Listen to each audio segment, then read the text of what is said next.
Hey guys, it's epic. The time has finally come. We are a week away from our 2021 Tahoe Rim Trail backpacking trip. This is what's in my pack.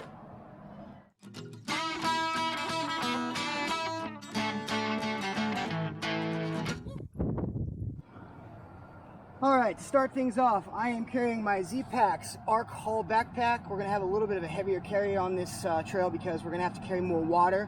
So this carries about 10 more pounds than my Arc Blast does. I've also changed a couple of things up. I got an aftermarket water bottle holder that I put on the front from Etsy. The name of the company is escaping me off the top of my head. But we basically set this up so we can have a 4-liter water capacity, and I want to be able to get to my water pretty quickly. So I took off my front pockets and I added a water bottle holder onto the front. Underneath it, I have my airplane bag since we will be flying into Reno from Seattle, and this just makes it so I don't lose anything out of my backpack when I'm putting it on the airplane. This is also my pack liner that I use when I get to the trail. I just switched from the outside of my pack to the inside of my pack. This time I am taking an all-in-one cook kit. We decided we wanted to make French press coffee on this trail, and my small kit doesn't do that. Normally I carry a BRS with an X kettle, but this is my MSR wind burner stove. I really like the convenience of having this stove for not only for the French press, but when I go into really windy conditions, this thing lives up to its name. It's really good in high wind condition and maintains a good boil time. On the outside is my discontinued, as in you can't get it, Snow Peak foldable spoon. If I ever lose this thing, I'm probably going to have a temper tantrum, but this is the spoon I'll be carrying on the trail. I just hold it on with a little rubber band on the outside. We will be doing boil-in bag meals on this trip, so this is the cozy that I made a couple years ago. Haven't carried it in a little while actually, so it's going to be cool to use this method again. All you do is you take the freezer bag meals that are already in a freezer bag. You stick the freezer bag in here and open it up. I usually use this clip to hold the bag open, and then I pour my hot water into there, and then I just take the clip off, seal this up, and then wait 10 to 15 minutes depending on the meal, and the meal cooks inside the bag. This is my water capacity right here. The filter I'm carrying on this trail is the Katadyn Be Free. I love this filter. We've done a little bit of a modification with it. The first thing that we've done is some of the water sources here, I guess, can have a bunch of sediment on them. So we found an aftermarket pre-filter that we put on here. It makes it a little hard to get the filter into the bottle. But as you can see, there is a cloth pre-filter that goes on here, and it keeps sediment and stuff like that from gunking up the main microfiber filter, and we think that will preserve the life of our filter. So we're going to try these out for the first time. Also, the bottle itself is not the original bottle that comes with the Katadyn Be Free. I really like the filter, but I haven't been a big fan of the stock bottle that comes with these. I've had a couple of problems with it. I've had 2 holes get punched in them, and then I've had another one that had from the hard plastic to the soft plastic, when I'm squeezing the bottle, the seam actually ripped open and burst on me, and that caused me real problems because I was still several days from ending the trail. So Katadyn or Hydro Pack does sell the Flex bottle, and it has the same threading as the Katadyn Be Free filter, and the bottle is much more durable. So we're really excited to be able to use this without worrying about holes in the bottle. Moving on down, this is also from Hydro Pack. This is a similar material to this bottle here. These things are bomb-proof. This is the 2-liter Seeker bottle. If I needed to, the threading is also the same on this bottle. So I could potentially switch this filter onto this bottle if I needed to. But this is just 2 extra liters of water carrying capacity that I can put into my pouch, and it's got lash points if I need to lash it on. So that's going to give us a total between my disposable bottle, the Katadyn Be Free filter with the 1-liter bottle, and this 2-liter carry water bottle for 4 liters of water carry. The water sources on this trail have a tendency to be between 13 and up to 18 miles between water sources, so we need to be able to carry more water. Normally I would carry 1 to 2 liters of water, but this is what we're looking at for this trail, is 4-liter water carry. This is my through pack 2-liter fanny pack. I do not carry straps on the outside of, or hip pockets rather. I do not carry hip pockets on the outside of my backpack. Instead, I just carry a fanny pack so I can put all my quick access items in here and carry a couple of snacks when I need to. Moving on over here, this is my shelter system for this trip. I'm really excited to use this. This is the Hammock Drummer Ultralight hammock. Now, Hammock Drummer has been making hammocks for a long time. They make a perpendicular hammock that has got a reputation for being really comfortable. I've been looking at this thing for about 5 years, but they didn't have an ultralight version, and I just couldn't justify the weight. This comes in at about a pound lighter than their previous iterations of this hammock. It still is a little bit heavier than my normal ultralight hammock system, but I have been playing with this thing. I've messed with it out in the yard. I even slept in it one night, and it's so comfortable that I think the little bit of extra weight is going to be worth it for me, and I have dropped some weight in other places so I can make it more comfortable to carry. This is the sleeping pad that it comes with right here. These names are really hard to pronounce. As you can see, here's the label. But this is a long, wide pad. This is the one that one that's designed for the Hammock Drummer. This is actually their 3-season pad. They also make a 4-season pad called the Winter Light. And then this is the Scholl ultralight tarp system that goes with it. So this, the pad, the tarp, and the hammock are what's going to constitute my shelter system for this trip. I'm really excited to be able to use a system where I don't have to carry an underquilt, and we're going to see how I like that for future hikes. I'm carrying a 3FUL rain poncho. That's all I'm carrying this time. I am not carrying my normal helium jacket from Outdoor Research. One of the things that I like about this is that it actually covers my backpack as well, so any items that I have on the outside of the backpack don't get wet. I don't typically keep items on the outside that are non-waterproof, but it's nice to keep everything dry when I can. I am carrying a small knife from Columbia River Knife and Tool. This is a Tonto version of the Minimalist. It's a very small knife. It's got a very good grip. I can really manipulate this knife well without it slipping. You don't really need a big knife out on the trail. Usually I use it for cutting sausage, cheese, a little bit of cordage here and then, but this will be the knife that I'm carrying on trail. Moving on down, this is my toiletries kit. I always keep it in an X-Pack bag because I keep it on the outside of my pack, and that's waterproof. Just a couple of items that I keep in here. I keep my med kit, which is a minimalist med kit, inside the pack. I keep contact solution because I do have contacts, and then just some basic toiletry items for personal grooming and brushing my teeth on the trail. Alright, moving on down, here's some typical items that you'll see. Hand sanitizer, Gold Bond for anti-chafe. I don't normally carry the Dr. Bronner soap, but I'm going to be carrying it this time because me and Fancy Pants are going to get about 7 to 8 days on the trail before we get a chance to take a shower, and so we're probably going to take a couple of stream baths here and there. Not in the stream. Always make sure that you take your water away from the water source if you're going to use any kind of soap, even a biodegradable soap. This is the lighter I'm carrying on the trail. I know all the ultralighters are going to go, oh man, why didn't you get a mini Bic? One thing that I like about this is that it is rechargeable, so I don't have to worry about fuel. We have a solar panel that is carried by Fancy Pants out there, and I have a very large battery. This right here is an arc lighter. It lights my stove really well. We won't really be starting any fires on this trail because it's prohibited, but one thing I like about carrying this lighter is that I don't have to worry about it running out of fuel. All I have to do is charge it. For bathroom needs, this is how I carry my toilet paper and my trowel. I'm carrying a small Right As Rain waterproof notebook, and this is for just note-taking for filming purposes on the trail so I can get statistics that I can put into videos.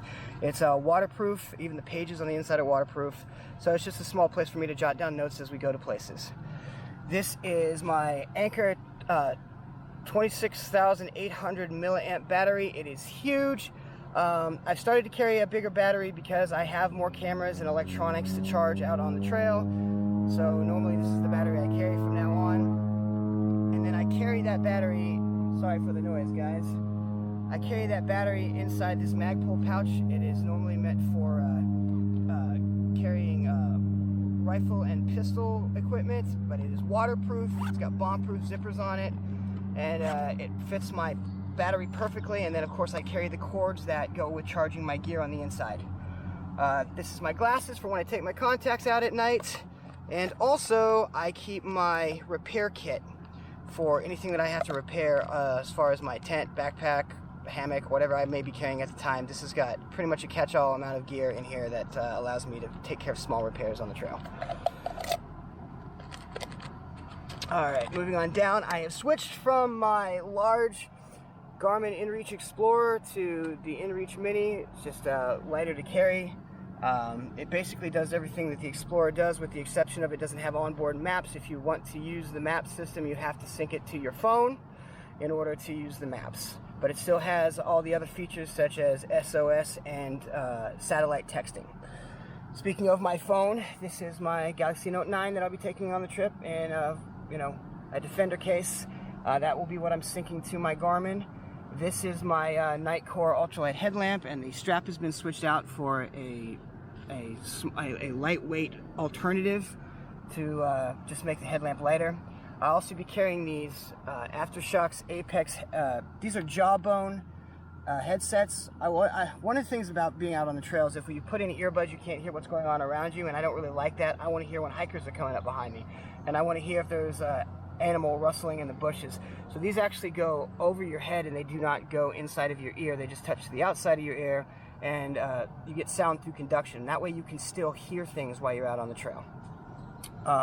This is some of my camera equipment. So this stuff does not apply to everybody. If you're not a content creator or you're not making videos out on the trail, you don't need this stuff. This consists of things like my magnifying lens for my camera, my Rode mic, wireless mic setup, just a few other odds and ends in here that are good for content creation. I also have a small tripod by Zidio. This is for doing things like walk-by shots, or if I need to hold the shot steadier. It's also a handle.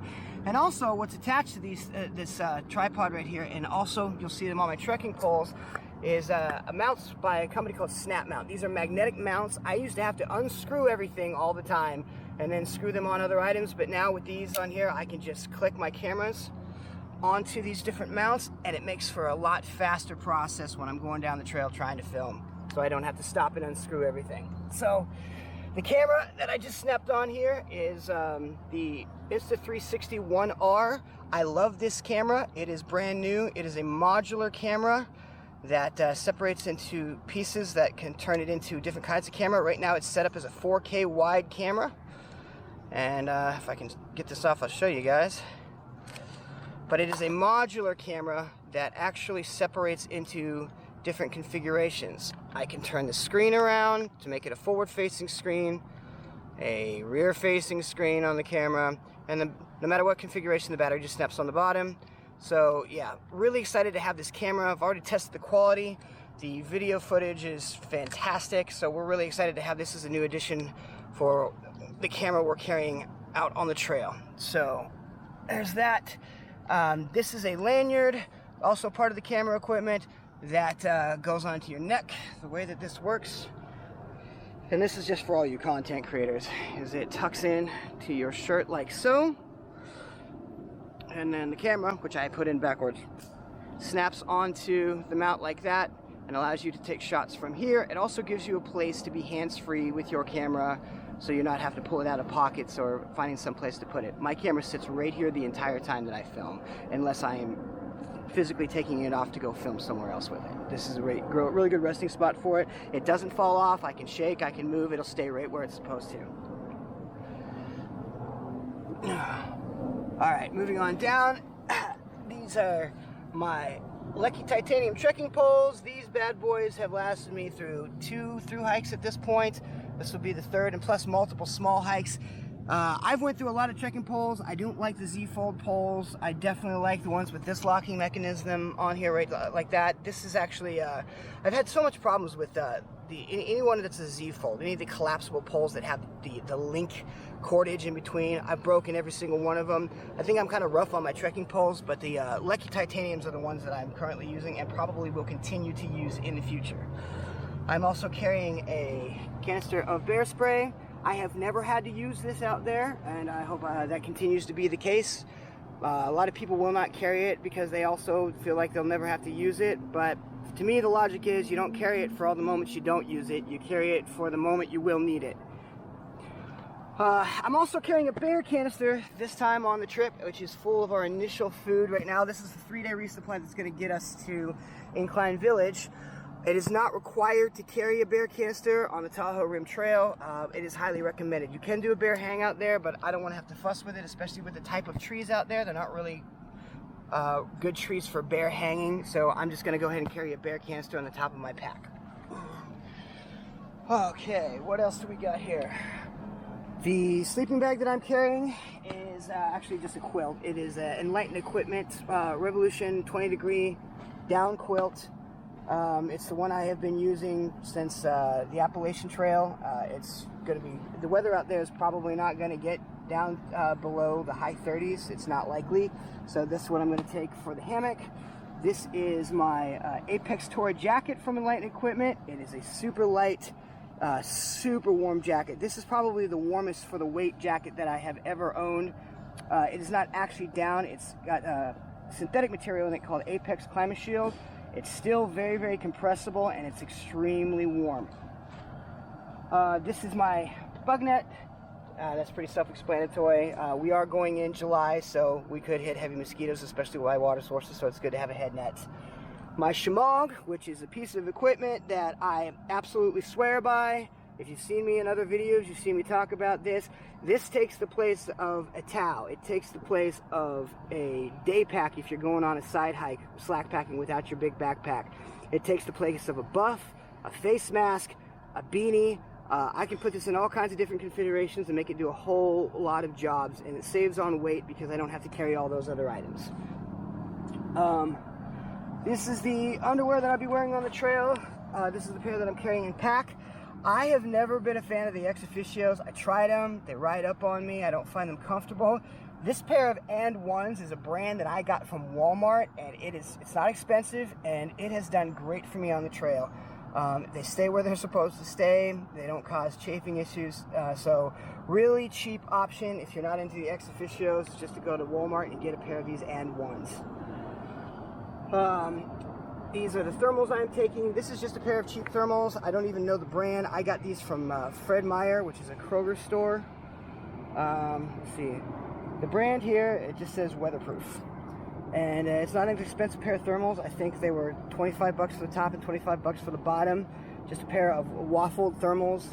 And that's really all you need. You don't have to get anything expensive. You don't have to go with, you know, the Under Armour running tights and top. You know, those run about 100 bucks for the set. So yeah, just a pair of thermals, extra pair of underwear, shemagh, jacket, and the head net are the extra clothes I'm carrying, except for the extra pairs of socks. So this is the socks I'm wearing on trail, and these are the spare pair that I always carry in case my socks get wet and I have to rotate them out. So my sock system is always a pair of Injinji toe socks combined with a pair of Darn Toughs, which are really solid socks. It's really hard to wear a hole in these. So I always have a pair on my feet, and I always have a pair in the bag. And that is the sock system that I'll be wearing on the trail. I have a knee sleeve that I'm carrying with me every once in a while. If I get knee pain, I don't have any serious problems with my knee, but just a knee sleeve helps if I'm ever having a problem.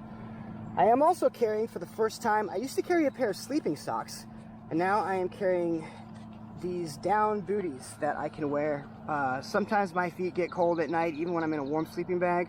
The sleeping socks aren't always enough, and so I tried out these down booties, and they work really, really well. They were not expensive. I think they were about 25 bucks on Amazon, and I'm really liking them, so that's what we're going to be packing this time for sleeping socks.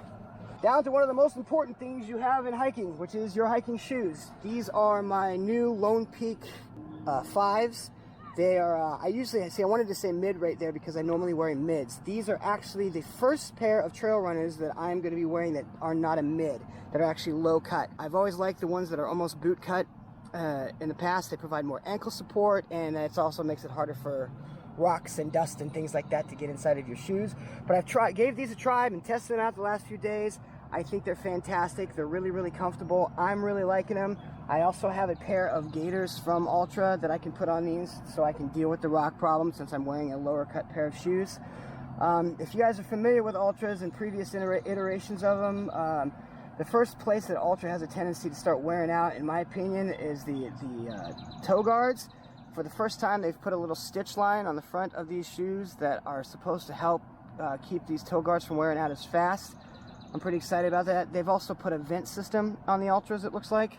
that are supposed to help, as you're walking, help squeeze water out of your shoe and help pass air through there to keep your, make your feet dry quicker.